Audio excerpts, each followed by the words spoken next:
Welcome to Today I Will Take You on a Journey into My Own World. Make sure you are in a comfortable place and close your eyes when you feel ready, lovingly retold and reimagined to guide you into a peaceful and restorative sleep. These stories have been carefully crafted to transport you to magical worlds filled with wonder, mystery, and adventure. As you settle into a comfortable position and allow your eyes to close, let these tales wash over you like gentle waves, carrying your worries and stresses away. Find yourself a quiet place. Ensure your surroundings are comfortable and peaceful. Close your eyes when you feel ready and begin your journey into these enchanting realms. Each story has been thoughtfully reconstructed to flow naturally, taking you deeper into relaxation with every paragraph. The characters will become your companions, their journeys your escape, and their triumphs your comfort. May these tales bring you tranquility, peace, and the most restorative sleep imaginable. Story 1: The Enchanted Castle and the Brothers. In a small village, nestled between rolling hills and dense forests, there lived an aging leatherworker who had devoted his entire life to his craft.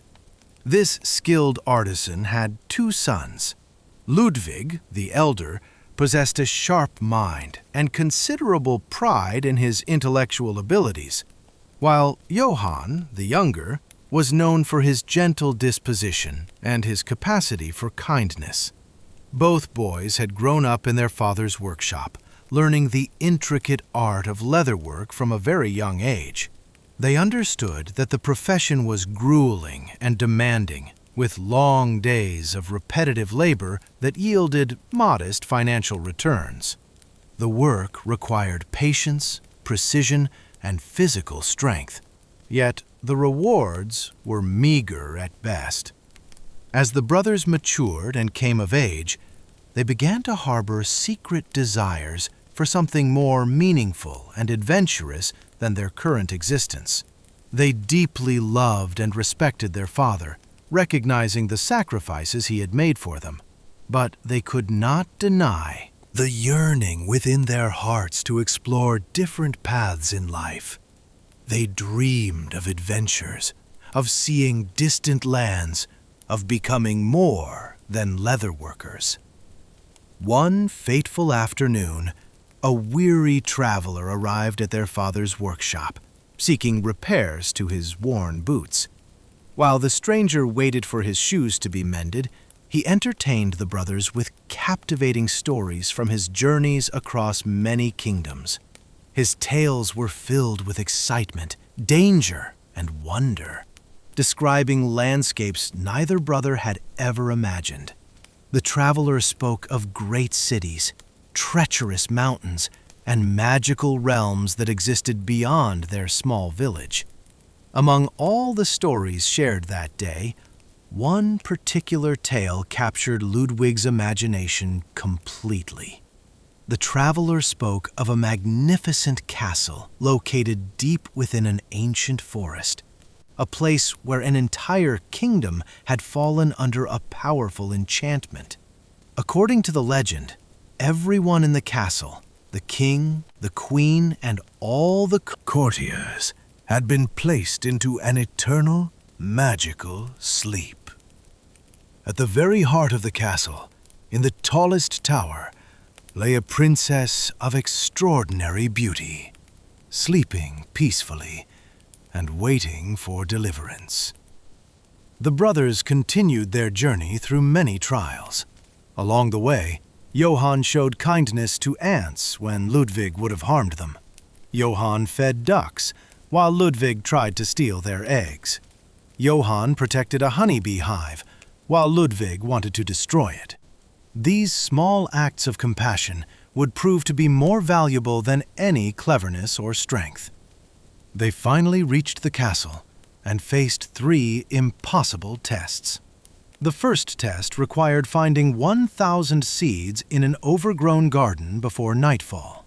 Ludwig failed and fell under the enchantment. But Johann, through his earlier kindness to the ants, received their help and gathered all 1,000 seeds. The second test was to find a golden key at the bottom of a deep, murky lake. Johann could not see in the dark water, but the ducks he had shown kindness to dove for him and brought up the precious key. The third test was the most challenging: to identify the true princess among 3 identical sleeping maidens. Johann would lose everything if he chose wrongly. But the queen bee, whose hive he had protected, flew into the chamber and circled 3 times above the maiden who had eaten honey cake. Johann kissed the correct princess, and the enchantment broke. The entire castle awakened. Ludwig was freed from his sleep, and the grateful king offered Johann great rewards. Johann asked only for his brother's forgiveness and the chance to return home to help his aging father.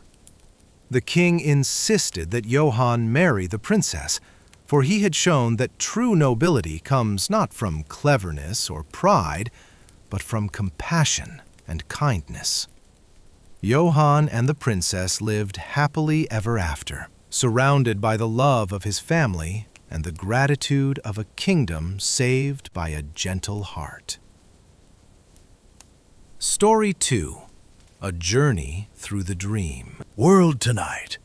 We invite you to travel through a realm that exists beyond the boundaries of our ordinary world, the dream world. This is a magical place, accessible only through the corridors of sleep and dreams, where imagination reigns supreme and all possibilities exist in harmony. The dream world is not bound by the laws that govern our waking reality. Here, the very essence of impossibility ceases to exist. The sky is not confined to a single shade of blue. It shifts and changes, becoming emerald green, brilliant gold, soft pink, or any color your heart desires. In this realm, the impossible becomes possible, and the miraculous becomes commonplace. Imagine walking along a pathway lined with emerald green grass, so vibrant and alive that it seems to glow from within. Dewdrops cling to each blade, catching the sunlight and creating millions of tiny prisms of light. The air smells of fresh morning rain and wildflowers, carrying with it the promise of adventure and wonder. As you venture deeper into this magical landscape, you become aware of the diverse inhabitants of this realm.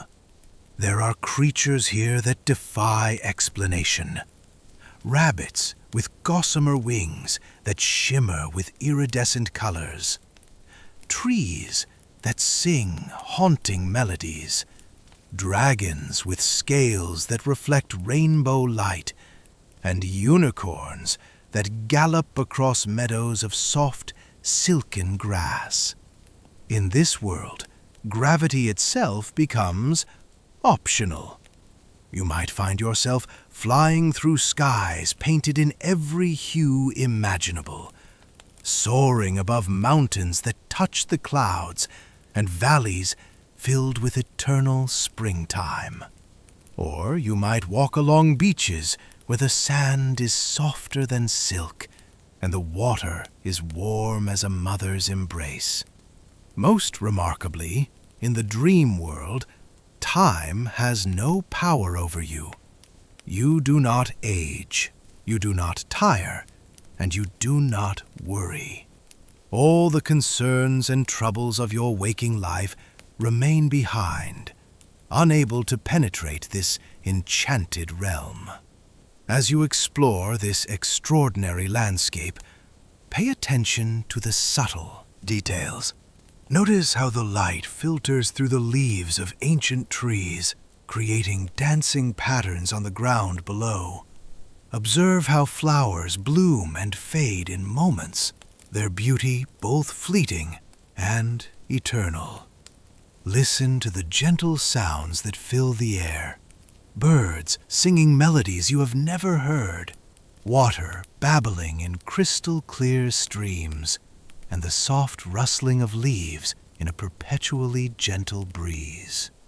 The dream world is populated by friendly spirits and magical beings who exist to make your journey wonderful. They offer guidance without words, communicate through smiles and gestures, and seem to understand exactly what you need even before you ask. Perhaps most importantly, you yourself are transformed in the dream world. You become the best version of yourself, beautiful, strong, wise, and kind. Your worries fade away like morning mist, and you feel a deep, profound sense of peace settling over you like a warm blanket. As night falls in the dream world, the stars emerge in numbers beyond counting. They are so numerous and bright that the sky itself becomes a tapestry of light. The moon rises. Sometimes there are even 2 moons, and bathes everything in a soft, silvery glow. In the deepest night of the dream world, you find a place of perfect comfort and safety. A bed materializes before you, plump with the softest pillows, and covered with blankets woven from clouds and starlight. You lie down in this perfect resting place and immediately feel the weight of the day lifting from your shoulders. Your eyelids grow heavy with the most pleasant drowsiness.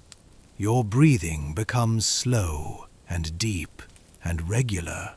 Every muscle in your body relaxes completely, sinking deeper into the comfortable mattress. Your mind begins to drift, thoughts becoming fewer and farther between, until finally you slip into sleep. And as you sleep deeper and deeper, you know with absolute certainty that you are safe, protected, and loved in this enchanted realm that exists within your own magnificent mind. Story 3: The White Swans and the Sister Sacrifice. Once upon a time, in a kingdom surrounded by ancient forests and rolling meadows, there lived a king and queen who were blessed with 7 children.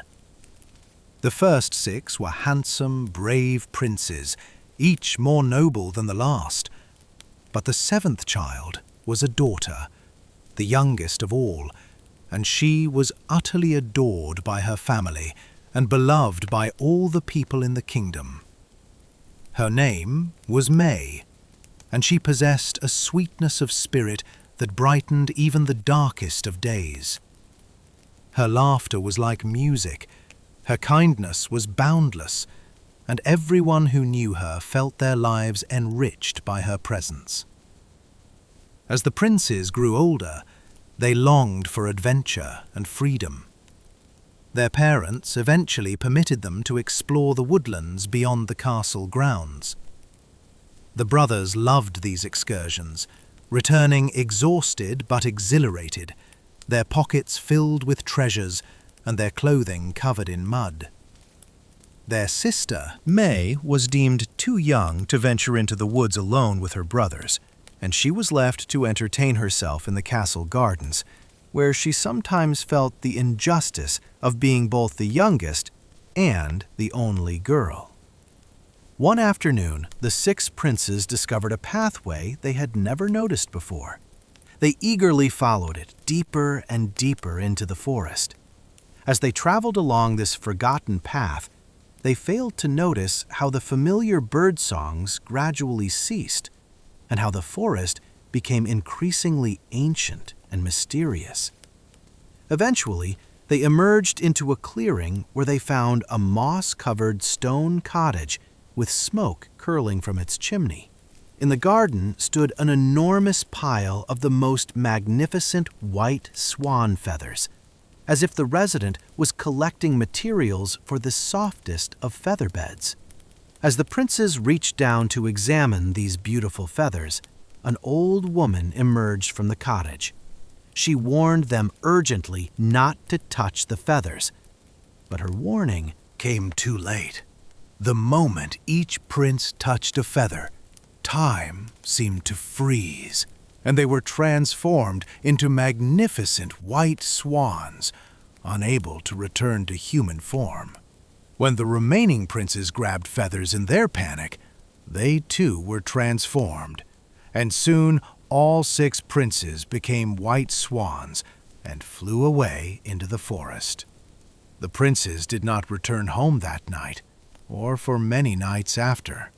Search parties were sent repeatedly, but they returned empty-handed. Eventually, the royal family had to accept that their sons were gone.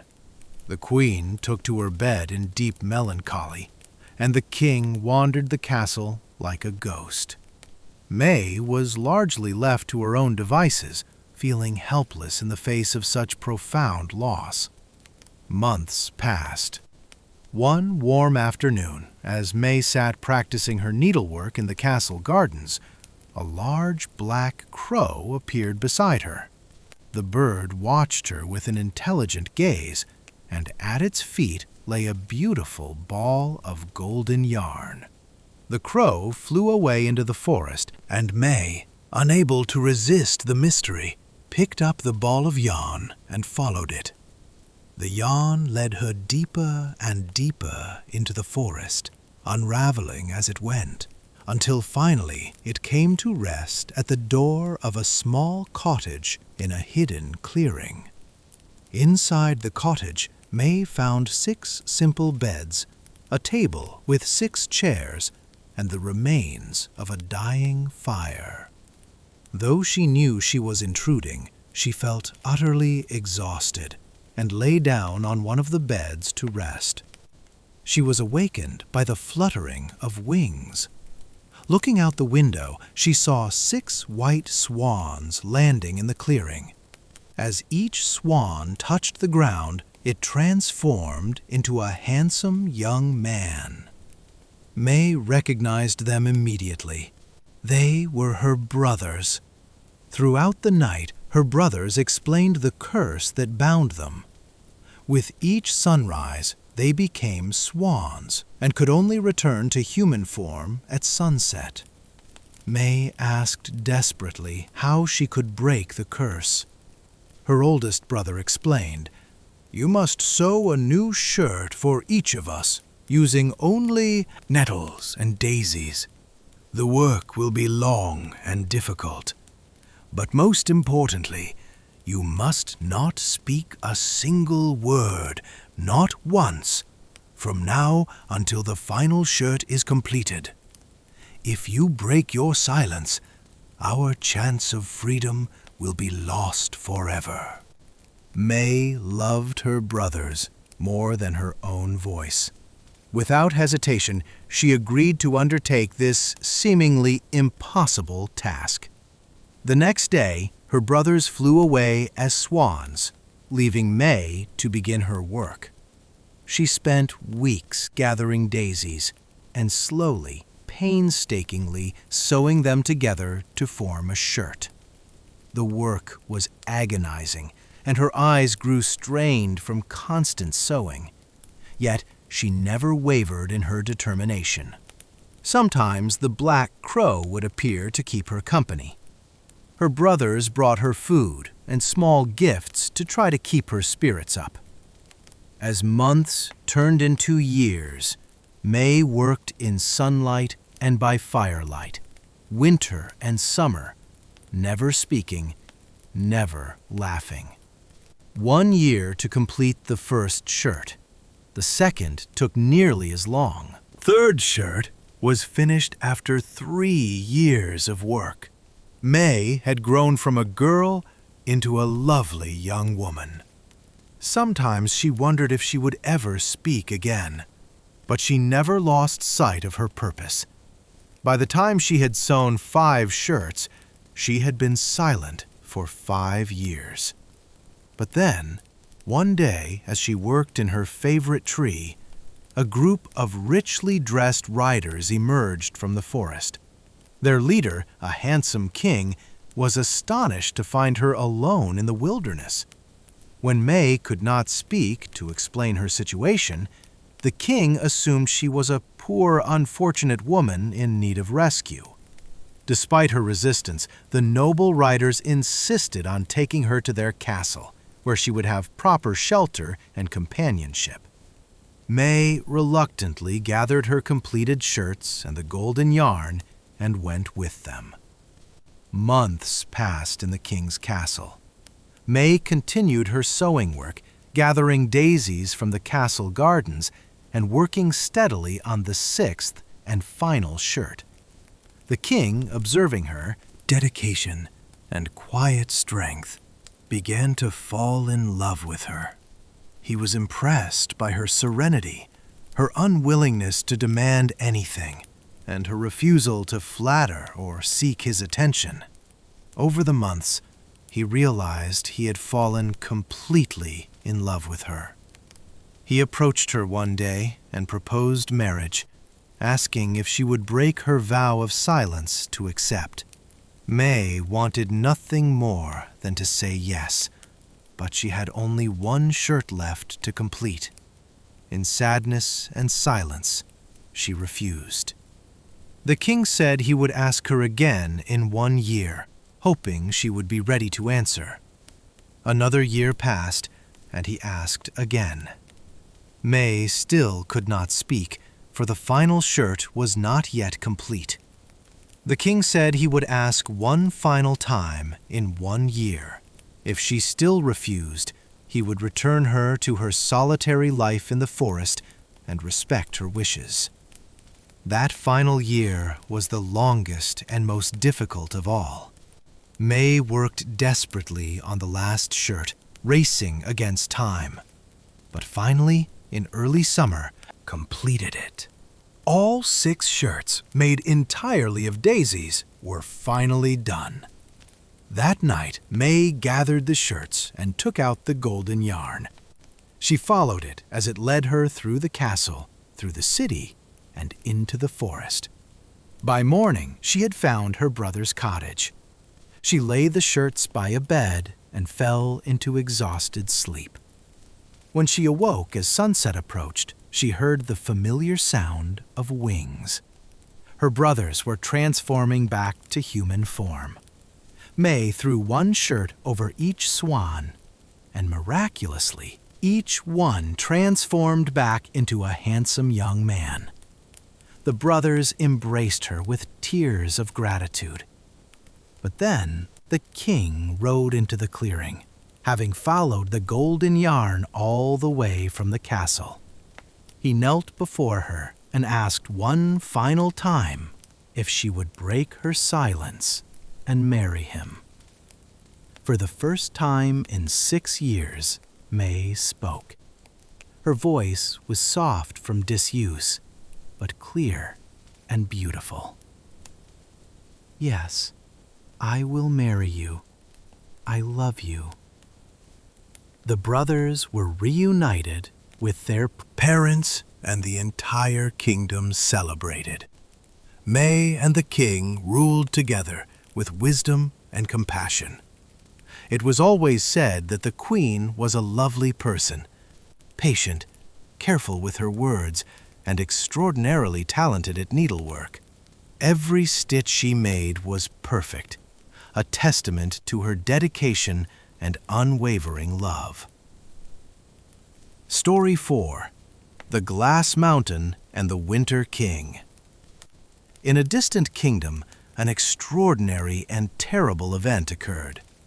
Winter fell upon the land one day and never departed.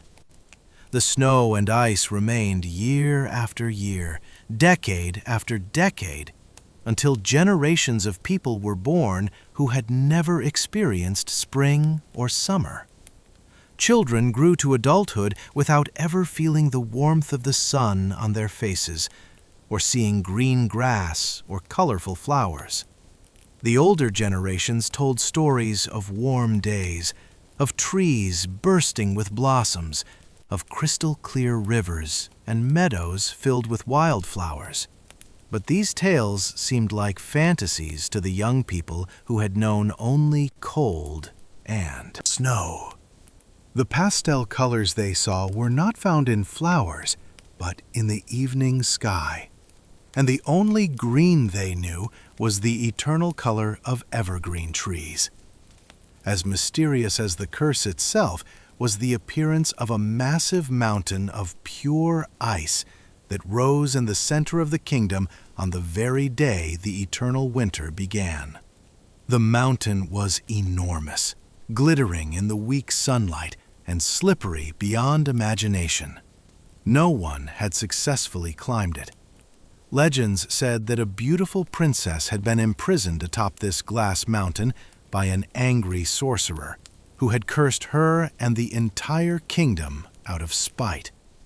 Those brave souls who had attempted to climb the mountain and reach the princess were always defeated. Some said a great white eagle, jealously guarding the mountain, prevented anyone from ascending. Many suitors had tried to reach the top, carrying precious gifts, but every single one had failed, sliding helplessly back down the icy slope to try again and again until they gave up in despair. There was a young man named Jamie who lived in the small village at the foot of the mountain. He had grown up in the shadow of this enormous monument of ice, hearing endless stories of the failed attempts to climb it. Like everyone else his age, he had never experienced any season but winter. Jamie was clever and resourceful. He loved challenges and spent his free time skating on the frozen village pond, tracing graceful circles on the ice while gazing up at the glittering mountain. As he matured, he dreamed of being the one person who could reach the mysterious princess and break the curse. But most of the eligible young women in the village would have gladly been his sweetheart. Jamie wanted more. He wanted to know what lay beyond his small hamlet. He did not want to live a life without adventure and mystery. He spent countless hours thinking about how he might reach the summit of the glass peak. And gradually, a plan began to form in his mind. A plan that was almost ridiculously simple. One evening at dinner, sitting at the wooden table by his family's hearth, Jamie announced his intention to attempt the climb using his ice skates. When he wore his skates, he explained, his feet would be anchored firmly to the ice. This would leave his hands free to battle the legendary White Eagle and fight off whatever other dangers awaited him. His mother was deeply frightened, fearing that Jamie would injure himself with this mad scheme. His father was equally skeptical. How could Jamie possibly succeed where so many more experienced and brave men had failed? Hoping to dissuade him, they pressed him with logical questions. How would he defend himself against a giant bird using only his hands? What gift could he possibly carry to present to the princess? Jamie had to admit that he did not have answers to these questions, but he could not be dissuaded from his determination. He was absolutely convinced that he would attempt the climb. The next day, Jamie's mother whispered her concerns to their neighbor. The neighbor told her daughter. The daughter told the boy across the street. Word traveled throughout the village like lightning. So it was that by the time Jamie had prepared himself to approach the mountain, the entire town was gathered to watch the spectacle. Jamie packed a simple rucksack containing a loaf of bread and a bottle of water. He tied his ice skates together and draped them over his shoulder. Then, ignoring the skeptical stares of the assembled villagers, He put his head down and walked resolutely toward the mysterious peak of ice. As he walked the path leading to the base of the mountain, he breathed deeply, studying himself. The forest lay silent around him, glittering with its ever-present blanket of sparkling snow. Each step he took made a crunching sound in the stillness. The rhythm of his footsteps calmed him, and he sank into a meditative state. Finally, he arrived. Before him rose a sheer wall of glittering ice, utterly smooth, and without any visible handhold or foothold. Jamie was aware that the villagers were still watching from the forest behind him. He dropped his skates from his shoulders and removed his rucksack. Sitting on a large rock, he removed his boots and put on his ice skates instead. He placed his boots carefully in his rucksack, imagining he would need them when he reached the top. Then he turned and faced his greatest obstacle. He took a deep breath, put the rucksack securely on his back, and took the first tentative step. He lodged the pick of his skate blade into the ice, then stepped up and placed the other skate blade slightly above it. The incline was very steep, but just steep enough that he could lean forward, balancing himself on the slippery surface with his hands. Slowly, carefully, with one foot above the other, he began the climb. He did not allow himself to think about how much time was passing or how much energy he was expending. Up and up he went. Left foot, right foot, dig in, pull up, repeat. He willed himself into the slow, rhythmic pattern of ascent. He looked neither right nor left, and certainly not down. The villagers soon faded into the background of his consciousness as his climbing continued. Gradually, he became aware that he was moving out of the shadow at the base of the mountain. He was reaching a height at which the chilly rays of the winter sun finally illuminated the ice in his path. And what a spectacular sight it was! The mountain seemed to contain infinite mirrors that reflected light from outside. Unlike an ordinary mountain, this one glittered as if it had been sculpted from faceted crystal. Simultaneously translucent and impenetrable, the ice refracted the light again and again, casting its brilliant rays outward and into his line of vision. As Jamie rose higher and higher, the sunlight reflecting off the mountain became almost blinding in its intensity. The brilliance was accompanied, however, by an increasing chill. Jamie felt that he had never been so cold. An icy breeze seemed to blow constantly around his head and shoulders, creating an incessant whistling that droned in his ears. He did not know how much time had passed, but eventually his meditation was broken by another sound, a distant bird call floating on top of the wind.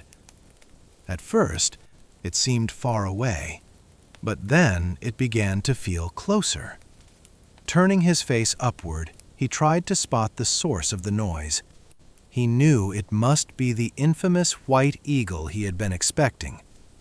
At first, all he could see was the dazzling sunlight. Then, from nowhere, a pair of unnaturally large wings blotted out the sun. This would have been a relief to him, except that he knew the bird was coming straight at him. Upon him, in a flurry of wintry white feathers, came the massive beast, beating its wings about his head. Digging his skates more securely into the mountain, Jamie instinctively protected himself, ducking under his hands. He tried, reaching out to swat the bird, but it already had him at a disadvantage. He knew if he did not think of something soon, he would lose his balance and slide back down the mountain like every other adventurer before him. Earning his face boldly upward, he spied the feet of the bird hovering above him. Without thinking, he flung both hands upward and gripped its black legs tightly, one in each hand. The animal shrieked with indignation. Then it began to rise. It flapped its powerful wings, sending a light shower of frost across the mountainside and over Jamie's face. Jamie hung on for dear life as the bird began to fly upward, dislodging his skates from the ice. He was ascending, going up, up, up into the sky. The white eagle, perhaps attempting to escape the tiresome burden at its feet, threw all its energy into the flight, carrying Jamie far into the air and lifting him upward to the top of the icy mountain. At first, Jamie's eyes were screwed tightly shut, but after a few moments, he tentatively opened them and looked downward. To his amazement, the glistening ice sped by beneath him. He was moving faster than he ever had before. To his side, he could see beyond the mountain unto the snow-bound landscape below. Miniature houses, miniature trees, and tiny winding roads creating a storybook world so unreal the view was a true marvel. But his skates were heavy, and Jamie began to feel that his arms would not be able to hold much longer. The bird had stopped ascending. In fact, they were now at the top of the mountain, speeding across a flat expanse of ice. But just when he knew he could not last another moment, he saw a single shining golden tree appear ahead of them. It was standing all alone in a world of frosty white, sending brilliant golden light in every direction. Alive with an appearance of warmth, its many small leaves seemed to subtly move as if the tree were the only thing around besides himself. Jamie was not sure this landing would be soft enough, but it was his only chance. As the bird swooped over the tree, he let go. He landed hard and was surrounded by a musical vibration that sounded like 1,000 chimes. It took a moment for him to recover his wits, but when he did, he cautiously sat up. Looking around him, he realized he was inside the largest bird's nest he had ever seen. As he took in the golden canopy around and above him, he saw that the center of the nest contained a massive, glittering egg, brilliantly golden in the sun. The egg was big enough to fill his entire rucksack. Examining it further, he saw that it was frozen in place by a layer of ice and frost that seemed to have been there for a long time. The egg was rooted to the nest. He pushed it lightly and saw that it was frozen solid and would not move without risking a fracture. However, he wanted the egg. It was the one thing he had found that might serve as a gift to the princess. He sat back on his heels and thought hard. Then he had an idea. Reached back into his rucksack and pulled out his bottle of water. He uncapped it and slowly poured the lukewarm water over the egg. As he had hoped, it was just warm enough to melt the frost and ice on the egg. Slowly but surely, the icy coating contracted and disappeared, and the golden shell of the egg emerged. As soon as he felt he could move it, Jamie gently rocked the egg. With only slight resistance, it detached from its place in the nest and was free. But Jamie had not seen the last of the wintry white eagle.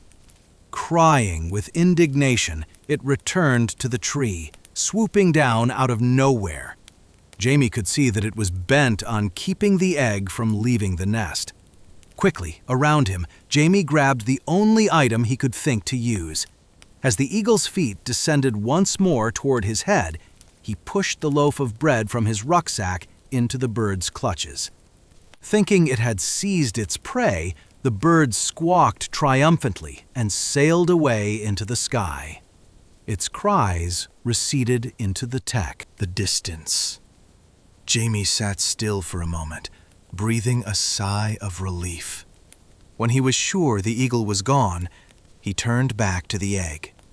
Removing his boots from his rucksack, he gently nestled the egg inside, securely closing the flap.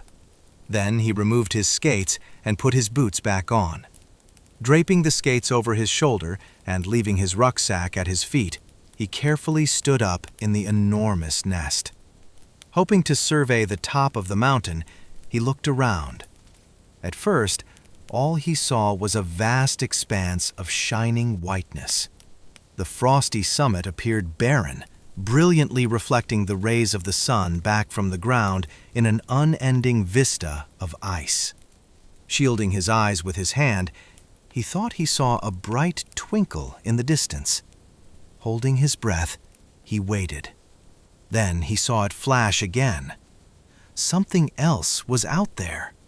Whether or not it was the castle he sought, it was the only other object on top of the peak. Resolved to walk to it and find out more, Jamie slowly descended through the branches of the golden tree.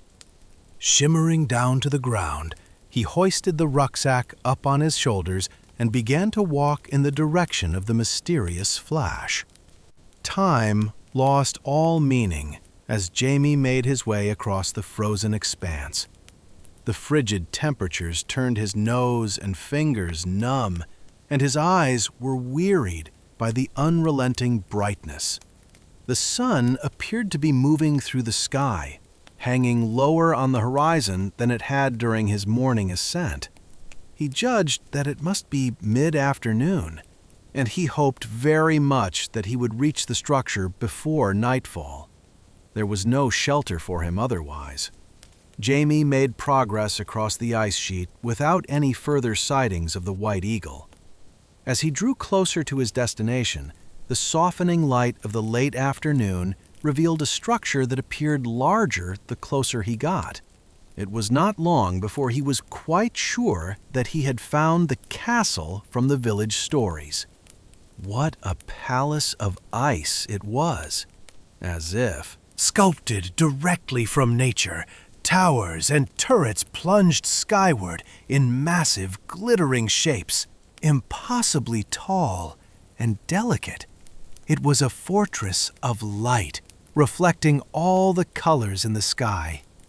As sunset approached, the mirror-like surface was a mirror of orange, pink, and gold. Jamie reached the front of the castle and paused before the drawbridge, which had been frozen in place and lowered across the moat. The moat, too, was now a river of ice, snaking smoothly around the fortress. Carefully picking his way across the bridge, he paused before an enormous pair of doors, knowing he had reached the point in his quest where he had no idea what to do next. He did the only thing he could think of. He knocked. The knock echoed inside the glass castle as if it was the first knock ever heard. The sound shuddered through the interior, sounding both infinite and brittle. Jamie waited for what seemed like an interminable amount of time. Then, slowly, the door began to open, shivering with the effort, as if it had forgotten its purpose. At the bottom of this very tall door, pushing with all her might, was a young lady. She was wearing a plain white dress and a heavy cloak on top of that. She had a fuzzy blue muffler and an extremely improbable but practical set of woolly earmuffs. Staring at Jamie with amazement, she opened her mouth as if to speak, and then seemed to think better of it. Then she took a deep breath and very assertively asked him who he was exactly. Jamie did not know what he had been expecting, but a direct interrogation by the princess was certainly not it. He haltingly answered that he was from the village down the mountain, and that if she was amenable, he would like to rescue her.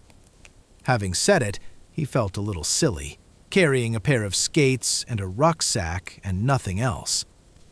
Princess Leona looked back at him dubiously. He became uncomfortably aware that he did not appear very heroic. Then his face lit up and he said, "I brought you something." "Special. I found it on the mountain. May I bring it inside?" This obviously piqued her interest, and she nodded. Stepping aside with a guarded expression, she motioned to the interior hall. Jamie entered. It felt as cold inside as outside. He could understand why the princess was partial to earmuffs. Before he could present her with his gift, she straightened up and introduced herself. "I am Leona," she said. Jamie made an awkward bow, offering his own name. She nodded graciously in return. "So then, Jamie, what have you brought to me?" Jamie pulled the rucksack off his shoulder and opened the top of it slowly. He drew out the glittering golden egg from its hiding place. Leona's eyes grew wide at the sight of it, and she gently took it from his hands. As she turned it this way and that in the dim light of the hall, Jamie explained to her how he had come by it.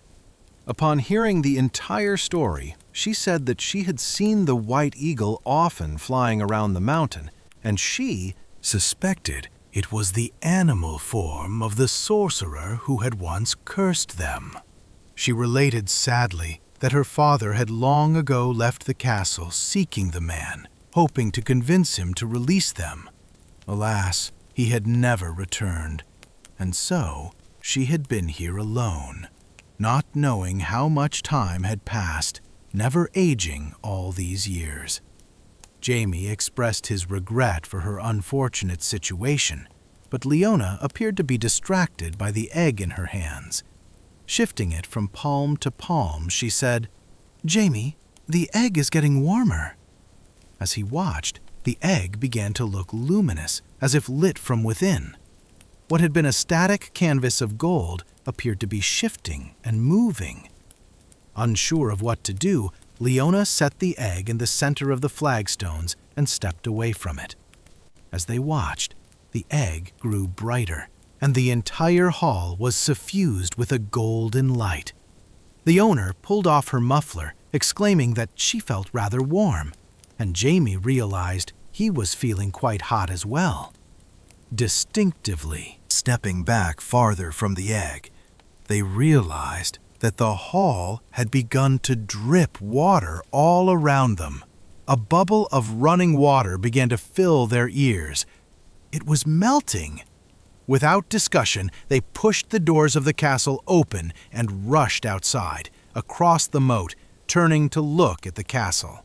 They saw an incredible transformation take place. The structure was melting from the center outward, and bright light was shooting up into the twilight like a geyser of fire.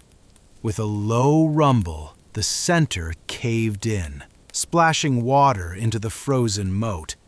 To their great amazement, a fiery orange and red bird soared upward and paused, flapping its wings over the remains of the ice castle. With each downward motion, it sent rivers of warm water outward, thawing everything inside the moat and flooding the area around it. A magnificent phoenix had emerged from the golden egg. Jamie could see that they had to get off the mountain as soon as possible. The great bird swooped and called out over their heads. He decided to take a risk. Dropping his heavy skates on the ground, he told Leona to hold tight to him. She complied, linking her arms around his neck. Then, as the beautiful bird swooped close above their heads, he grabbed it by the feet, holding on as tightly as he had done to the frosty white eagle on the way up the mountain. Without protest, the bird carried them into the air. The fragile ice palace vanished behind them, and the ground melted away and caved in as the triumphant phoenix swam across the mountaintop and plunged downward, heading straight for the village below. The mountainside sped by with dripping rivulets of water flowing downhill. The wind in their faces was powerful and filled with heat. They closed their eyes tightly, willing themselves simply not to let go. Then, in an instant, their feet were brushing the ground, and they released the bird, falling in a heap in the clearing at the foot of the mountain. The phoenix searched upward, becoming a fantastic, glowing orb in the night sky, and vanished into the distance with a cry.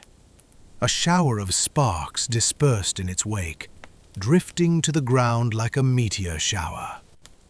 Jamie and Leona lay in the wet snow, facing upward. They tried to catch their breath. Then, after a few incredulous moments, they turned their faces to each other and laughed. They had done it. Leona was free, and Jamie was home. The villagers had long ago given up on watching his climb and had gone home to their houses and their warm dinners.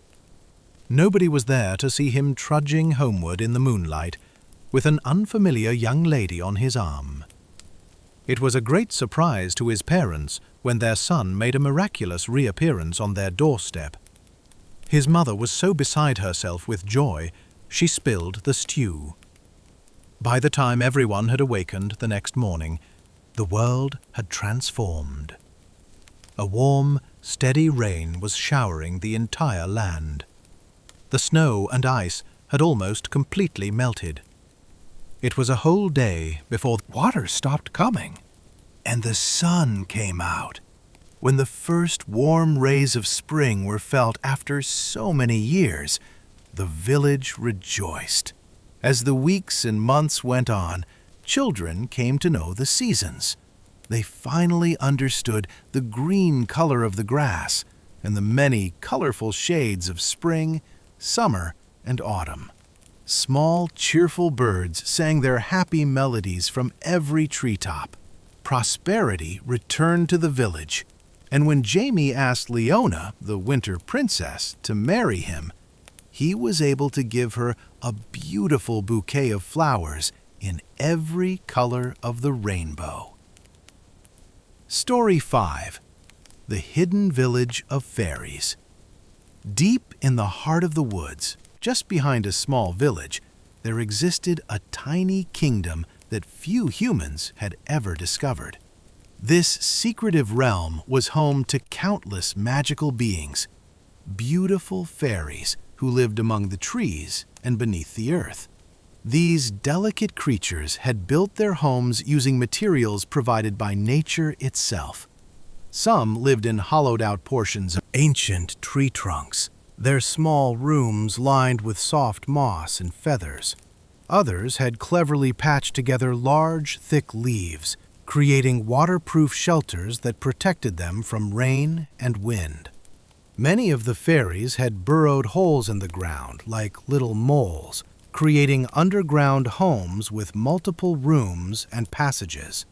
These earth dwellers used tree roots as support beams and decorated their walls with smooth pebbles and glittering minerals.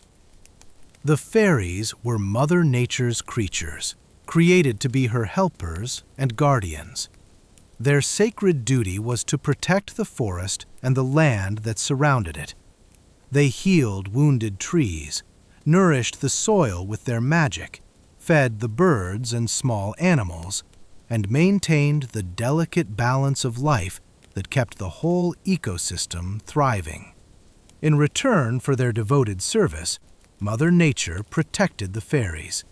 She kept them hidden away from the prying eyes of the humans who lived in the nearby village.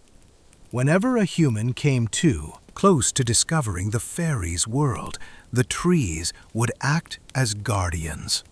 Their branches would tickle the person's head or sway across the path, blocking the way forward.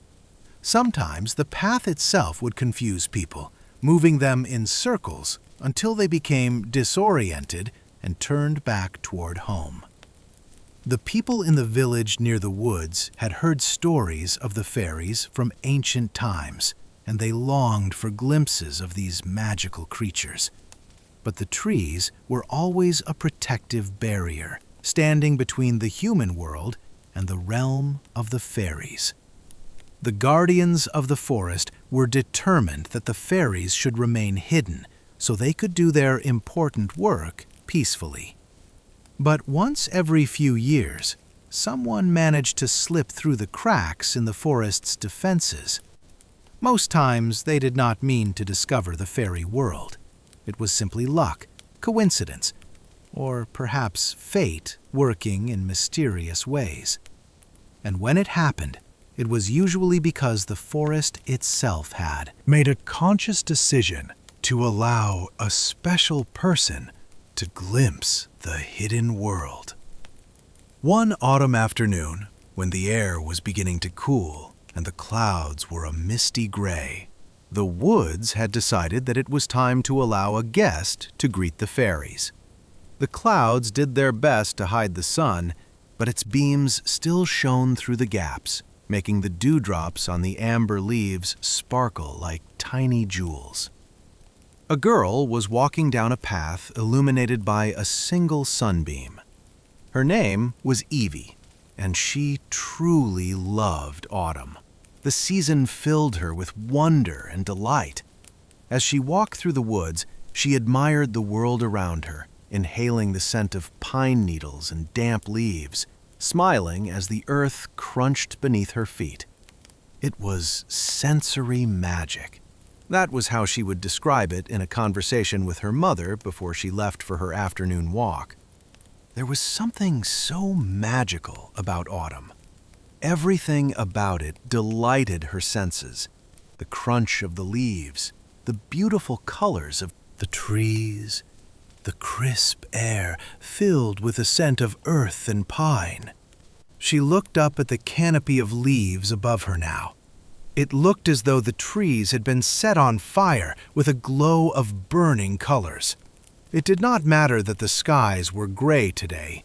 The trees were still shining with all the magic and color of the sun. Evie barely noticed which direction she was walking in. She could not help but look up and admire the beauty all around her. And the trees felt her adoration and love. They appreciated the warmth they could sense in her heart, so they let her continue walking, even though she was approaching the secret part of the woods. The tree branches did not dare reach out and trip her up. They did not tickle her neck or swipe her hat off her head. They allowed her to pass. As Evie looked up at the world around her, she barely glanced at the path she was walking on. She did not notice that it had changed, and the path had suddenly veered off to the left. Neither did she notice that the earth had changed. The grass and the fallen leaves had disappeared. Evie continued walking until she realized that her feet were no longer crunching. Instead, she heard the tapping of her shoes against stone. When she looked down, she noticed that the dirt trail nestled in the lush green grass had vanished. It had been replaced with a cobblestone walkway. The path was tightly lined with red maple trees and tall shrubs.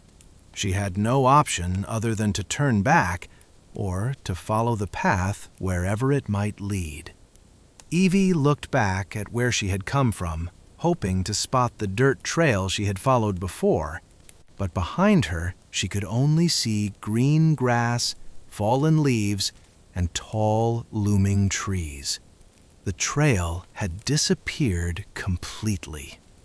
Evie stood still and wondered what to do next. She looked up at the clouds softly floating by and wished it was evening so that the North Star could make an appearance. If only there was something to guide her. For a moment, she thought about turning back and wandering through the woods until she could make sense of where she was. But something stopped her. It was as though a firm finger was pointing her back to the cobblestone path. A voice inside seemed to be encouraging her to follow the path. Evie was filled with a sense of excitement. The thrill of something new throbbed in her heart. In that moment, the rest of the world faded away. All that was left was this cobblestone path before her and the wonderful possibility of adventure. So Evie began to walk. She watched her boots step over the glistening stones. Each footstep was cautious and quiet. But somehow, she was not afraid. Instead, she felt happy and curious. She was ready for whatever this little path was leading her to. But after just a few more steps, Evie came to a halt. She heard a distant scuttling from somewhere, like tiny little feet pattering on the stone. At first, she thought it was an animal, possibly a mouse or a squirrel. But then she heard quiet footsteps and realized it must be something else. Could it even be something magical? Of course, Evie did not really believe in magic anymore. When she was little, she had once seen the garden gnome on her front lawn wink at her. On another occasion, she had mistaken a dragonfly for a fairy. But that was when she was very young. After she turned 12, all sorts of magic vanished. It was something that belonged in books, she decided. Evie had convinced herself that her magical experiences were not real. But now, here in the woods, she found herself looking down at a tiny green person about the size of her finger. He had fluttering wings and was looking up at her curiously. Evie could not help but rub her eyes. It had to be a dream. She had traveled through these woods hundreds of times, and never before had she seen a cobblestone walkway or mythical creatures. It was all in her imagination. Shaking her head, Evie shut her eyes tightly. She hoped that when she reopened them, she would suddenly be back home in bed. But she could not smell the sense of home, like the cinnamon candle her mother burned throughout autumn. Instead, Evie smelled the damp path and the rich, distinct aroma of pine. She could feel the gentle breeze of the autumn wind carrying with it the smells that surrounded her, and she knew that when she opened her eyes, she would not be in bed. She would still be in the woods. So slowly, Evie opened one eye. She was so surprised by what she saw that she took a step backwards and tripped on a stone. But just as she was falling, she felt something reach out and wrap itself around her waist. It caught her before she could hit the ground. She looked down and saw that what was wrapped around her was a long, sinewy branch that belonged to a red maple tree. Before she could react or say anything, the tree lifted her up so that she was steady on her feet. Then it slowly pulled its branch away from her. Evie blinked. Now it was just an ordinary tree with solid branches once more. "Thank you," she murmured, unsure what else to say to a tree that had just rescued her. The tree waved its branch as if to say, "No problem." Evie could not believe it. She felt as though she was Alice and had stumbled into Wonderland. Rubbing her eyes, she slowly turned her attention back to the very thing that had surprised her before. Fluttering up in the air with beautiful, multicolored wings were several small people. They were no bigger than her hand. As they hovered, they inclined their heads towards her and looked at Evie as though she was a strange thing. It was as if she was a mythical creature here. "Hello," Evie whispered, feeling like she had to say something to break this unusual silence and make sure she was really here. The fairies watched Evie with furrowed brows. No one had come into their little village for years. They had not had company for some time. One of the fairies looked up at the surrounding trees and frowned. He seemed to "Be thinking, you silly trees, how could you let a human through?" But the other fairies smiled in excited anticipation. They knew Evie should not be there. She was a human, after all. But they trusted the trees that protected them.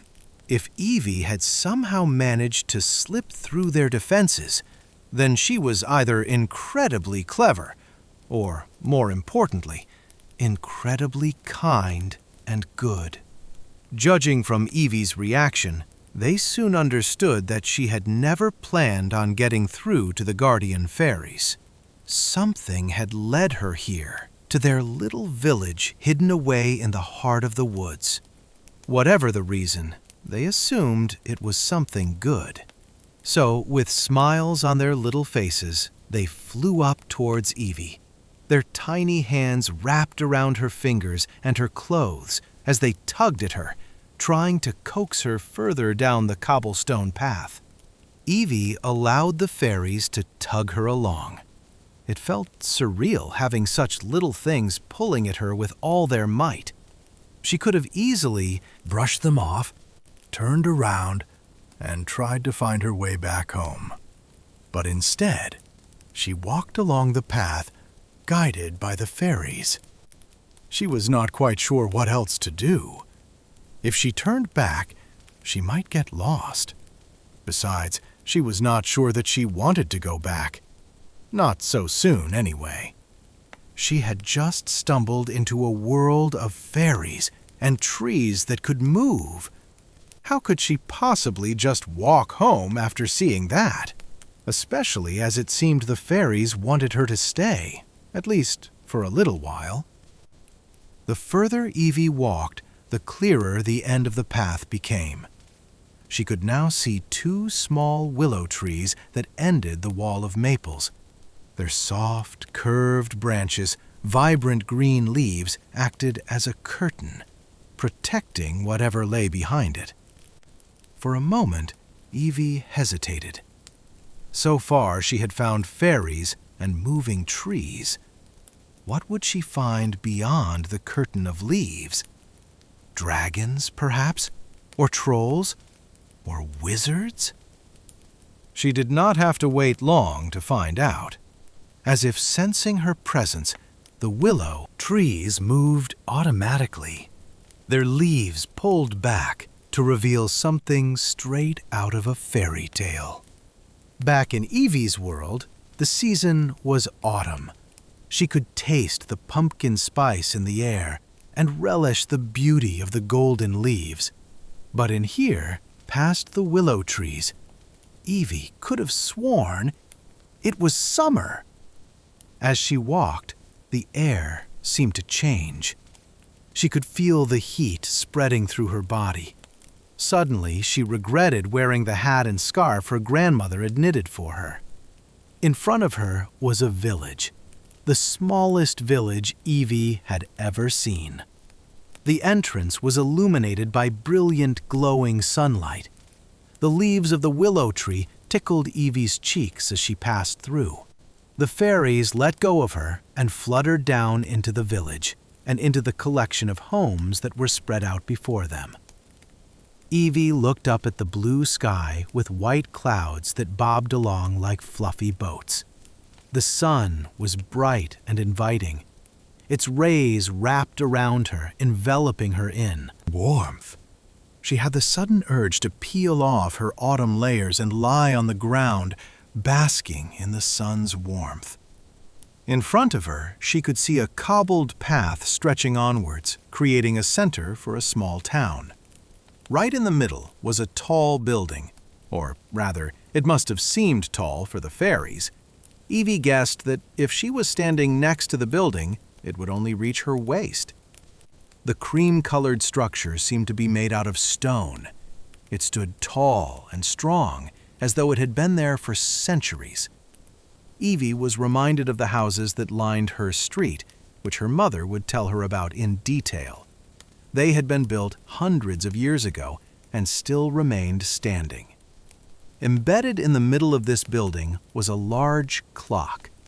As she looked at it, Evie realized that it was almost tea time. She should have started heading back home quite a while ago. But she could not tear herself away from this magical place.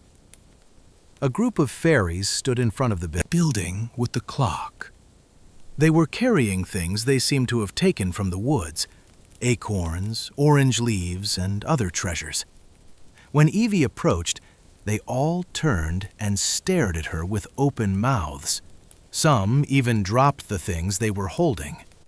Evie did not want to walk too far into the tiny village in case she stepped on something or someone.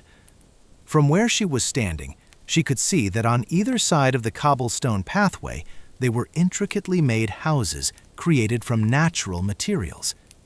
She could not help but marvel at one house made from a collection of sturdy leaves and twigs.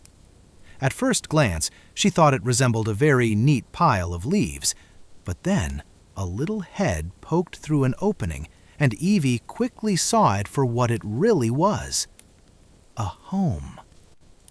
She was so busy admiring the sights before her that she almost missed the fairy that had sneaked up on her.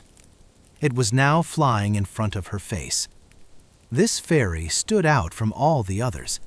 She wore a long, yellow silk dress and had glowing brown hair that flowed down her body. Her wings were larger than the others and matched her yellow dress, too. She had a pretty and delicate face. Evie could not help but smile as the fairy flew closer to her.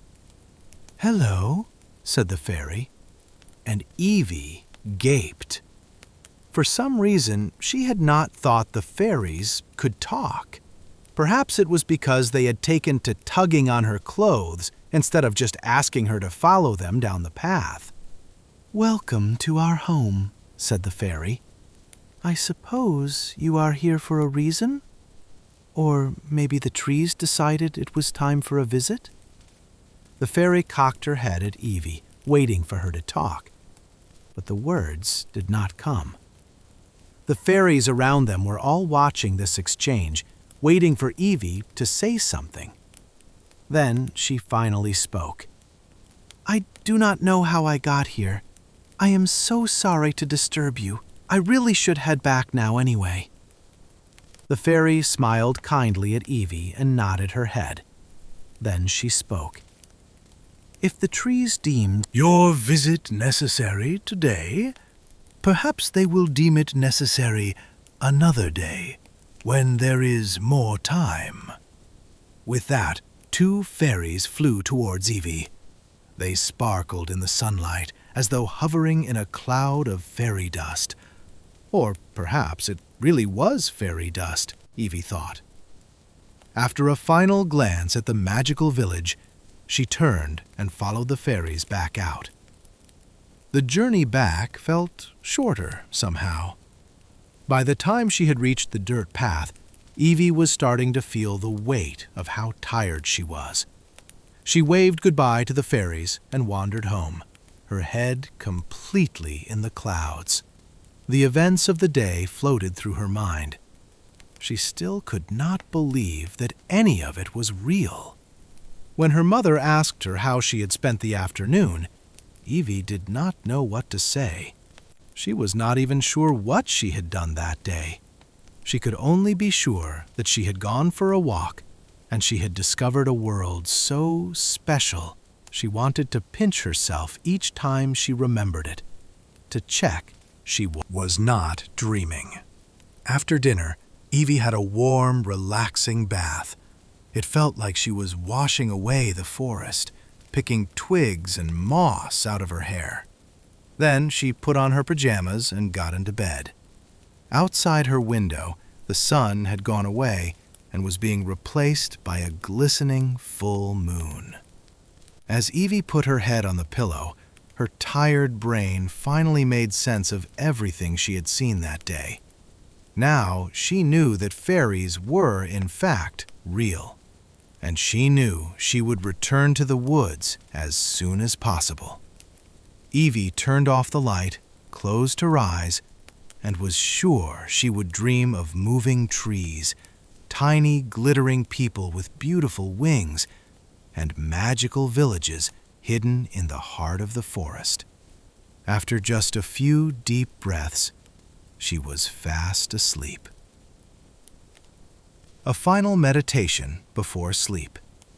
As we conclude these magical tales and journeys through enchanted worlds, it is time for us to prepare for the most important part of your evening, your restorative, rejuvenating sleep.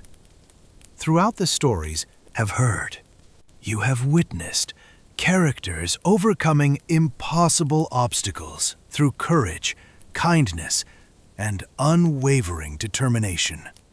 You have traveled through realms where magic is real, where love conquers darkness, and where the human spirit can achieve extraordinary things. Now, as these stories fade from your conscious mind, they will continue to work their magic in your subconscious. The themes of triumph, the beautiful landscapes, the kind and generous characters, all of these will permeate your dreams, creating a peaceful and restful night of sleep. Let yourself sink deeper into your bed. Feel the softness of your pillow beneath your head. Notice how your body has become heavier as you have listened to these tales. Your muscles are relaxed. Your breathing is steady and deep. There is nothing more you need to do tonight except to let go and allow sleep to come to you naturally. Imagine yourself in the most beautiful place you have ever been, or create in your mind a new place that is perfectly suited to your deepest needs for comfort and peace. Perhaps you are lying on a beach with the sound of gentle waves in the distance. Perhaps you are in a cozy cottage with a fire crackling in the hearth. Perhaps you are floating on a cloud in the dream world we visited earlier. Whatever image brings you peace and comfort, hold it gently in your mind as you drift off. Do not try too hard to maintain it. Simply allow your thoughts to become lighter and airier, like clouds drifting across a summer sky. Your breathing has become even slower now. Your eyes are heavy. Your entire being is ready for sleep. There is nothing to fear, nothing to worry about. You are safe and protected in this moment. You are exactly where you need to be. As you move toward sleep, remember the wisdom of the characters in these stories. Remember that kindness always finds a way to return threefold. Remember that the greatest strength comes not from physical power, but from the courage of your heart. Remember that even when circumstances seem impossible, there is always hope, always a way forward, always a light in the darkness. These truths will be with you as you sleep, settling into your subconscious mind, becoming part of your being. When you wake in the morning, you will carry these lessons with you, and they will guide you through your day with grace and peace. But that is for tomorrow. Tonight is for rest, for recuperation, for allowing your mind and body to fully recover from the activities and stresses of your day. So now, let yourself go. Release all thoughts of tomorrow. Let your worries drift away like leaves floating down a gentle stream. Your only job now is to rest. As your eyes close for the final time tonight, know that you are cared for, that you are safe, and that you will experience the most peaceful and restorative sleep. Sleep well, dear friend. May your dreams be filled with magic and wonder. May you wake refreshed and renewed. May the peace you find tonight stay with you always. A guided relaxation journey. Let us now take a journey together, deeper into relaxation with each word you hear. This is a time for your mind and body to completely let go of all tension, all stress, all worry. Begin by noticing your breathing. There is no need to change it or control it. Simply observe it. Feel the cool air as it enters your nostrils, traveling down into your lungs, expanding your chest gently. Then feel the warm air as it exits your body, releasing all that no longer serves you. With each breath, imagine you are breathing in peace, calm, and serenity. With each exhale, you are breathing out tension, stress, and worry. This natural exchange between yourself and the universe continues automatically, requiring no effort from you. Now, direct your awareness to the top of your head. Feel any tension that might be stored there. Perhaps your scalp feels tight. Perhaps your forehead carries stress. Whatever you notice, imagine this tension melting like ice in the warmth of the spring sun.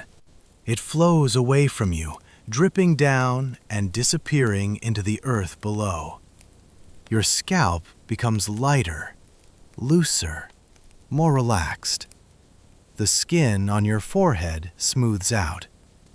The muscles around your eyes release their grip. Your temples feel cool and calm. Moving down to your eyes, they become heavier and heavier. The muscles around them relax completely. Your eyes can rest now, fully closed, protected in the gentle darkness. There is nothing more for your eyes to see tonight. They can simply rest, restore, and recover. Your cheeks and jaw now receive your attention. Perhaps your jaw has been clenched, holding tension and stress. Consciously relax it now. Let your mouth fall slightly open if it feels natural. Your entire face becomes smooth, calm, and peaceful. Your neck and shoulders often carry the weight of the world, holding tension from stress and worry. Feel this area now, and imagine warm, healing light flowing into this region. The light melts away all the knots and tight spots. Your shoulders drop lower and lower, releasing their burden. Continue this journey of relaxation down your arms. Feel the tension draining from your upper arms, flowing down through your elbows. It continues down through your forearms, wrists, and finally out through your hands and fingertips, dissipating into the air around you. Your hands become heavy and relaxed, lying comfortably wherever they rest. They have worked hard for you today, and they now deserve this rest and restoration. Bring your awareness to your chest and heart. This is the center of your being, the source of your love and compassion. Allow this area to expand and open.